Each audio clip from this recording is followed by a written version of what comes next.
Good afternoon, Professor Carr. My name is Juan de la Cruz. I'm one of your students in the History 320 Crime and Punishment course. Today, I will be making a video review on Michelle Alexander, the book The New Jim Crow, Mass Incarceration in the Age of Color Blindness.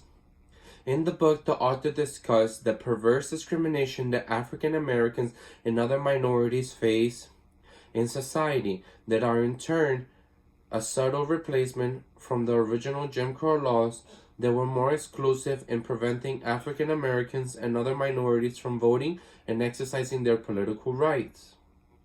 Alexander mainly uses the issue of mass incarceration as a metaphor for the new Jim Crow because once many of the African Americans who are in jail are considered to be an outcast in society and are thus pushed to the bottom of society, where they will be discriminated in housing, employment, education, and public rights in the future, which was no different than the African Americans that were subjugated to the original Jim Crow laws.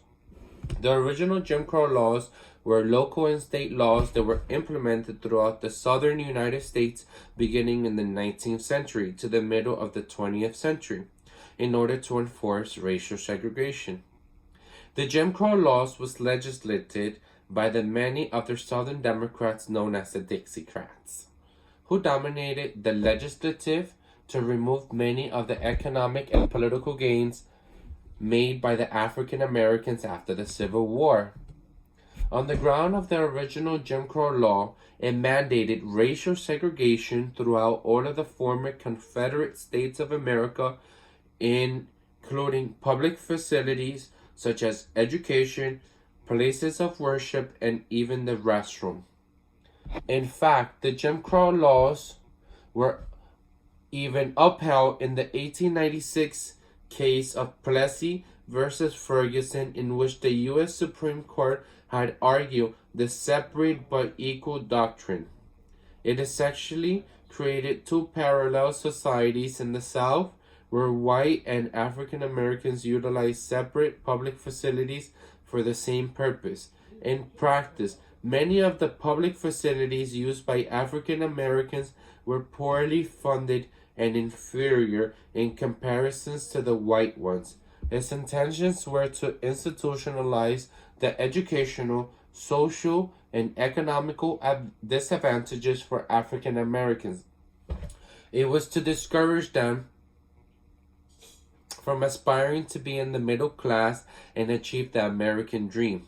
However, it was only into the 1950s and 1960s when the Jim Crow laws were being challenged in the Supreme Court again in the Brown versus Board of Education, as well as the Civil Rights Act of 1964 and the Voting Rights Act of 1965.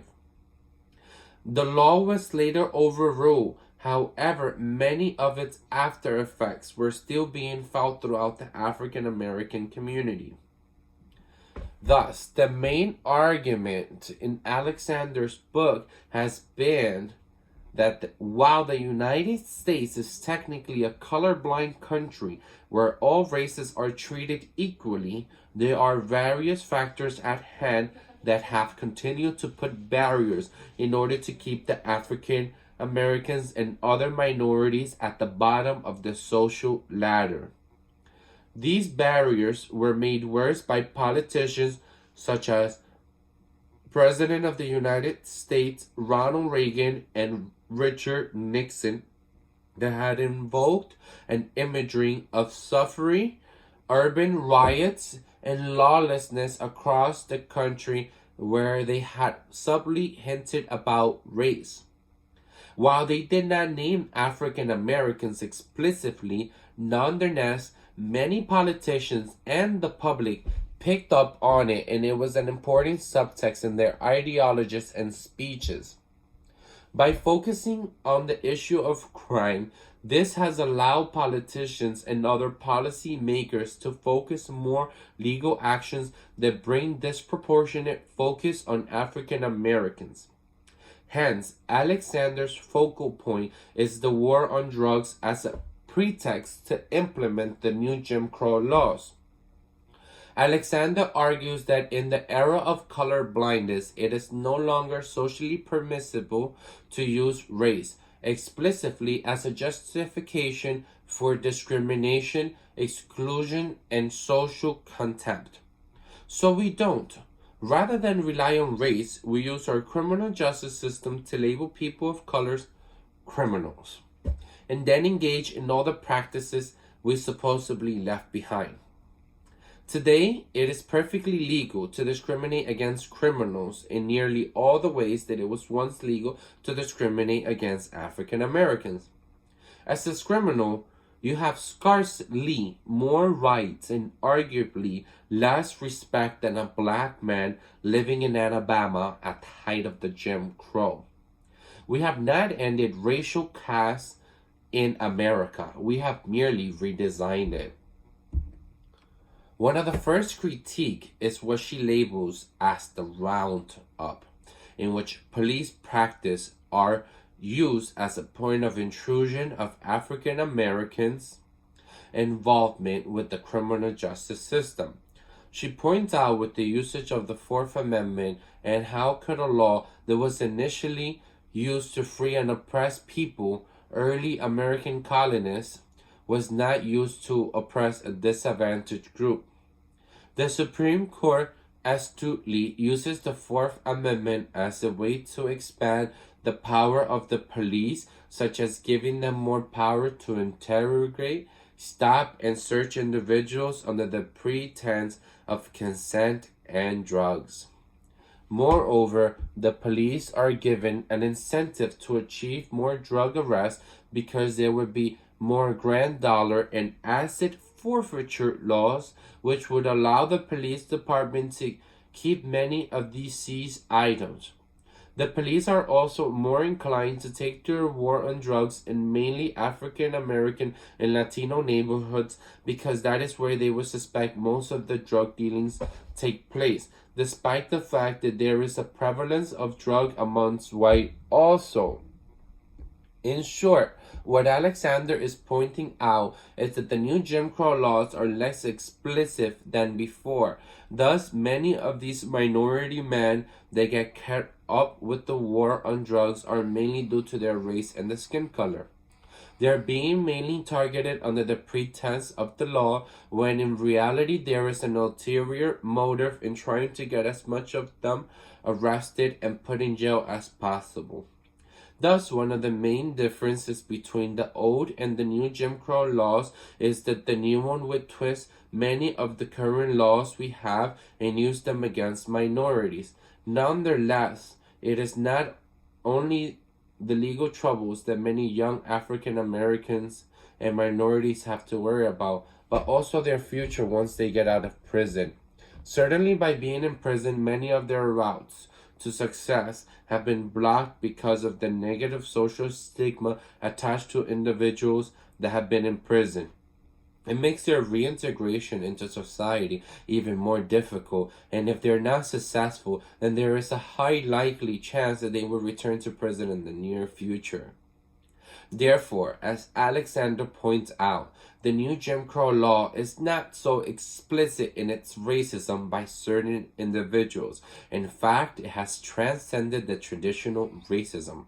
Instead, racial problems are more systematic, as Alexander points out. Arguably, the most important parallel between mass incarceration and Jim Crow is that both have served to define the meaning and significance of race in America. Indeed, a primary function of any racial caste system is to define a meaning of race in its time. Every defined what it meant to be a black slave, and Jim Crow defined meaning of blackness in America. Black people, especially black men, are criminal. That is what it means to be black, and it's quoted by Alexander. This has evolved from a racial issue onto a class problem. By using class as an excuse, many of these policy makers are sidestepping the racial and using the class problem as a cover in order to hide their deficiency.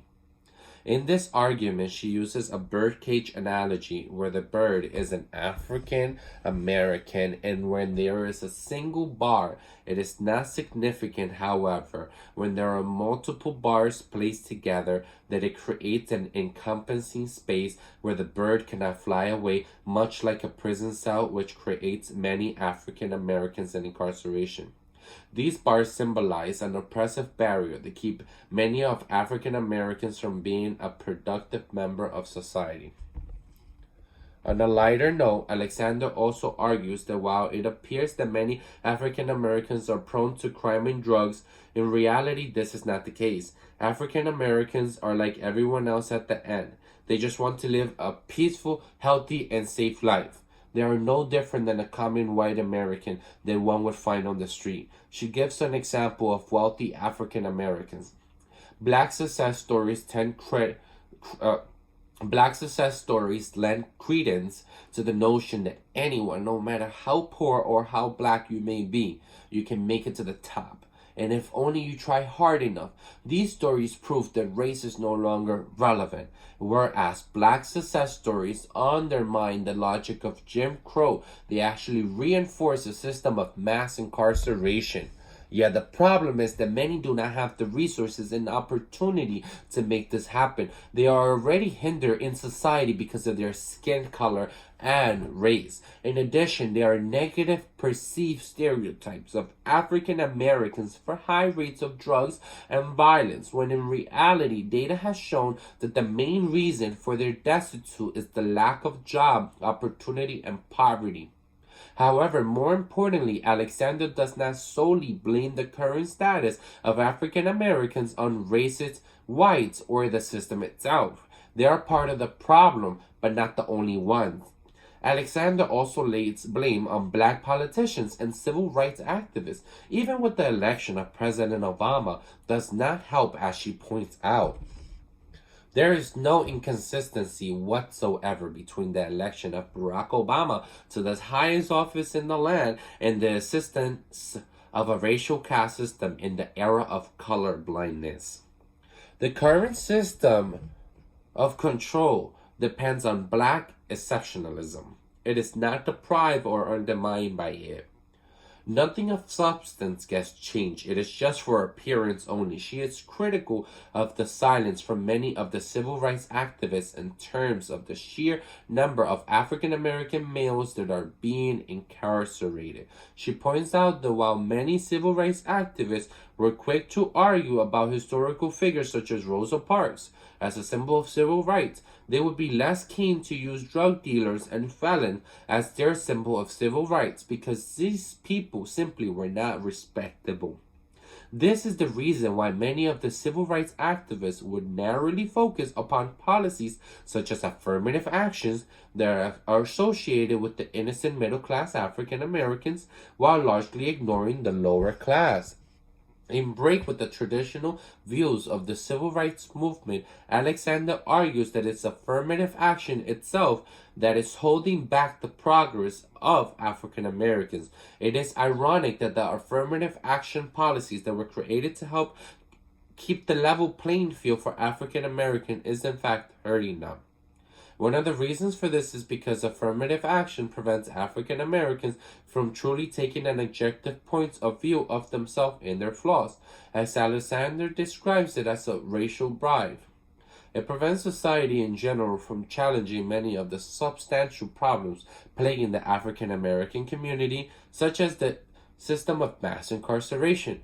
These civil rights activists are reluctant from discussing about mass incarceration because by defending black felons and criminals, they are essentially tarnishing the image of their people, rather than their reasoning is to discuss issues such as economic equality, housing discrimination, and affirmative action, which are more associated with the black middle class and gives a good impression of their people as a whole.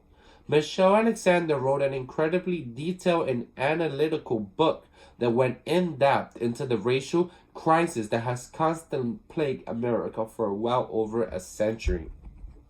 She first describes the systematic racial caste system known as Jim Crow laws that was first enforced in the South shortly after the Civil War, up into the 1960s when it was ruled out by the Civil Rights Movement. However, America did not become a symbol and colorblind overnight. Instead, the racial crisis became more subtle and perverse than the original Jim Crow laws. Politicians and policymakers were now manipulating the law to deploy the rights of many African Americans. The war on drugs is seen as the new Jim Crow law because the wording of its title is neutral and does not imply any sense of notion of African Americans. However, in practice, many of the police authorities are constantly arresting and incarcerating African Americans by using the war on drugs as an excuse. Michelle Alexander's most insightful argument was made at the end of the book when she criticized civil rights leaders and pointed out that it is their stubborn policy of affirmative action that is hurting the progressive African Americans because it prevents no true social discourse in discussing their root of the problem. All they're doing is painting a rosy picture and discusses issues that are not related to a significant portion of their population.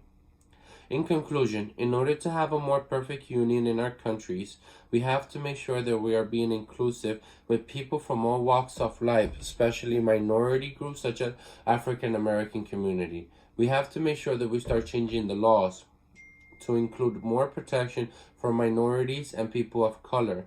Who would imagine that in 2021, we have black mothers who would pray every day to make sure their black children will make it home safe?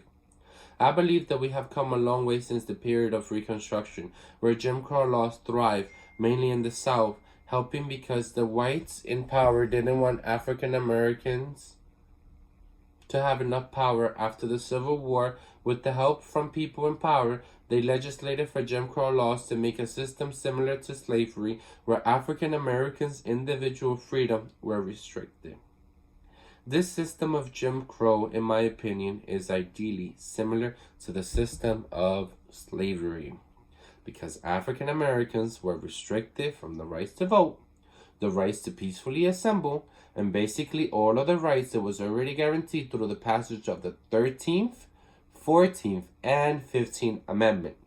They were largely ignored and disregarded for these groups of people for almost a century into the passage of the Civil Rights Act of 1965.